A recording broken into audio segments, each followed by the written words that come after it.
वो तोता ही उस दुष्ट दैत्य की एकमात्र कमजोरी है बस। मुनि अंगिरा की बात सुन विभित्सना बोली, पर गुरुवर, हम उस तोते तक कैसे पहुंचेंगे? 7 समंदरों के पार जाना कैसे संभव होगा? विभित्सना की बात सुन मुनि अंगिरा बोले, हम नहीं बल्कि तुम जाओगी 7 समुद्र पार। मुनि अंगिरा की बात सुन विभित्सना हैरान और प्रश्नवाचक दृष्टि से उनकी तरफ देखती है। उसका आशय समझ मुनि अंगिरा बोले, मैं बहुत समय पहले से ही इस आने वाली मुसीबत के बारे में जानता था, इसलिए मैंने कठिन तप करके भगवान विष्णु को प्रसन्न कर लिया और उनसे ये वरदान मांगा कि मैं जीवन में एक बार उनके साधन यानी उनके गरुड़ का इस्तेमाल कर सकता हूँ। भगवान विष्णु जी का गरुड़ ही है जो तुम्हें 7 समंदर पार लेकर जाएगा।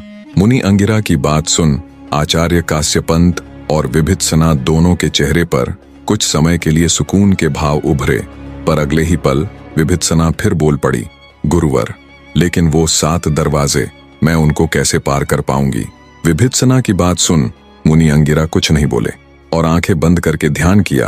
तभी एक चमकता हुआ दिव्य फल उनकी हथेली पर आ गया। आचार्य काश्यपंत और विभित्सना आंखें फाड़े सब कुछ हैरानी से देख रहे थे। मुनि बोले, बेटी, ये है बुद्धि फल, ये है तुम्हारे सवाल का जवाब।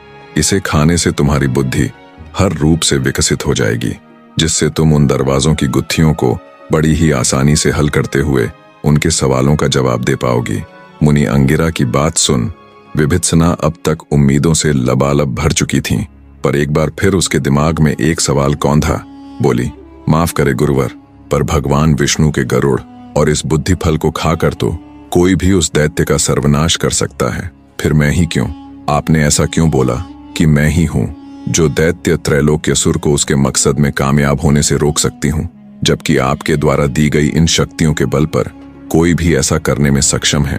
विभित्सना की बात सुन मुनि अंगिरा के चेहरे पर हल्की सी मुस्कान आ जाती है। वो बोले, बेटी, कुछ देर पहले तुमने मुझसे एक सवाल किया था कि उस 7वें यानी आखिरी दरवाजे की क्या परीक्षा है। तुम्हारे उस सवाल और तुम ही ऐसा क्यों कर सकती हो, इन दोनों सवालों का एक ही जवाब है। मुनि की बात सुन विभित्सना अत्यधिक संशय और घोर आश्चर्य से भर जाती है। विभित्सना की हालत देख आचार्य काश्यपंत अपने गुरु से बोले, गुरुजी, कृपया करके जल्दी से इन सवालों का जवाब दीजिए, अब मन की उलझने बर्दाश्त से बाहर होती जा रही है। तब मुनि अंगिरा विभित्सना की तरफ देखते हुए बोले, बेटी, केवल तुम ही हो जो उसे रोक सकती हो। इसके पीछे की सबसे बड़ी और सबसे दिलचस्प वजह है उस 7वें दरवाजे की परीक्षा।